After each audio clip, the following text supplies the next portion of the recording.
अस्सलाम वालेकुम। मैं डॉक्टर दस्तारवान और आज एक नई वीडियो के साथ। अल्हम्दुलिल्लाह, रमज़ान की आमद है। रमज़ान शुरू हो चुका है और मेरी तरफ से तमाम उम्मत मुस्लिमा को माह रमज़ानुल मुबारक की मुबारकबाद। माह रमज़ान सहरी से शुरू होता है और हमारे यहाँ अक्सर लोगों की ये एक रूटीन बन चुकी है कि सहरी में इतना खाना खाना चाहिए या दबा कर खाना खाना चाहिए ताकि सारा दिन आप फ्रेश रहें। हालांकि ऐसी कोई बात नहीं होती और ये एक गलत आदत है।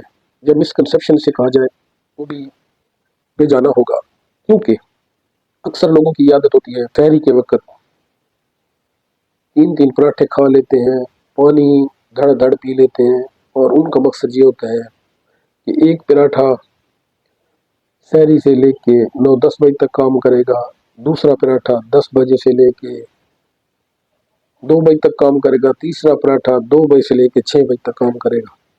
मगर ये टोटल गलत है, क्योंकि तमाम ग़िज़ा ने ही इकट्ठा ही मैदे ने हज़म करनी होती है। और आप पानी का अगर ज़्यादा इस्तेमाल करेंगे या पानी बहुत ज़्यादा इंटेक करेंगे तो उस पानी के इंटेक से आपको पेशाब बार बार आएगा और आपके जिस्म से पानी खारिज हो जाएगा और आपका बीपी लो हो जाएगा। दूसरी बात, ज़्यादा खाना खाने से या फास्ट फूड इस्तेमाल करने से या तली हुई चीज़ें या मुरगन मसाला जात वाली ग़िज़ाओं से आपके मैदे में एसिडिटी हो जाती है, आपकी तबीयत बोझल हो जाती है और ऐसी चीज़ों से इंसान सारा दिन डिस्टर्ब रहता है और मैदा ख़राब रहता है और तबीयत बोझल रहती है। ये ऐसी बातें बताने में आपको जा रहा हूँ जो कि हर शख्स को पता है, मगर चंद अच्छी बातों को रिपीट करना चाहिए ताकि किसी नए एंगल और जाविये से किसी का फ़ायदा हो सके।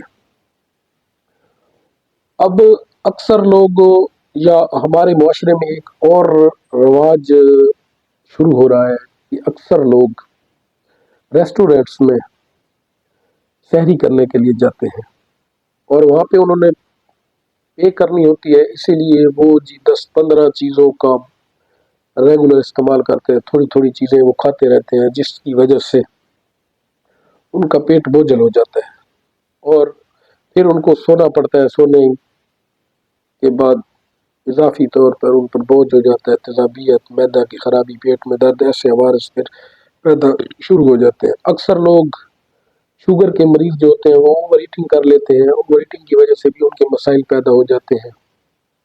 और चाहे सहरी हो चाहे इफ्तारी हो, हमारे लोगों में एक अजीब फितरत है कि वो शुगर के मरीजों को मीठे की तलकीन करते हैं कि खा लो जी, कुछ नहीं होता, आप खाते रहे, आपको कुछ नहीं। हालांकि ये मीठा शुगर के पेशेंट्स के लिए पॉइजन की मानद होता है। अक्सर लोग सहरी का इंतज़ार करते हैं, कुछ खुशनसीब लोग होते हैं जो इबादत करते हैं, जबकि अक्सरियत टीवी या मोबाइल का इस्तेमाल करती है और इस दौरान उनकी ये रूटीन होती है कि वो थोड़ा थोड़ा खाते रहते हैं। और जब सहरी का वक़्त होता है तो सहरी के वक़्त भी ओवर ईटिंग करते हैं। ओवर ईटिंग के बाद उन्होंने फजर की नमाज पढ़नी होती है, नमाज के बाद वो फ़ौरन सो जाते हैं और जब वो उठते हैं तो उनको मैदे के मसाइल बहुत ज़्यादा क्रिएट होते हैं और गैस हो जाती है और अफारा हो जाता है और वो सारा दिन परेशान रहते हैं और इबादत को या इबादत का लुत्फ नहीं उठा सकते।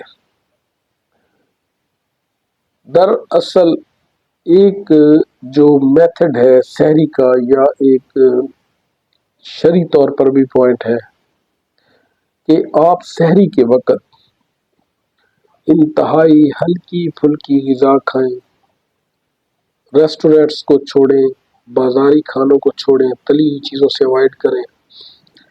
आपको चाहिए कि आप घर का सादा घी के बगैर रोटी खाएं। नौजवान लोग पराठा खा सकते हैं और इसमें आप सादा रोटी के साथ जुगाड़ यानी दही ले सकते हैं या घर का बना हुआ सालन ले सकते हैं जो कि स्पाइसी ना हो, और उसी से आप सहरी करें और मुनासिब सा पानी पी लें। जितनी आपकी तलब है आप थोड़ा बहुत पानी पी लें। पानी पेट भर कर नहीं पीना चाहिए। फिर आप फौरन नमाज अदा करें, तिलावत करें और दिन के मामूलात अंजाम दें। तो इससे आपका सहरी की रूटीन भी अच्छी रहेगी और आपकी सेहत भी अच्छी रहेगी और आप माह सियाम में इबादत का लुत्फ भी उठा सकेंगे और अपनी इबादत को भी बआसानी सर अंजाम दे सकेंगे।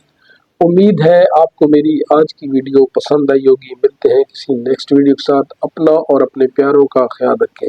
अगर आप मज़ीद ऐसी ही मालूमाती वीडियोस देखना या सुनना चाहते हैं तो हमारे YouTube channel health chat with doctor Dastarwan को लाइक करें, शेयर करें, सब्सक्राइब करें।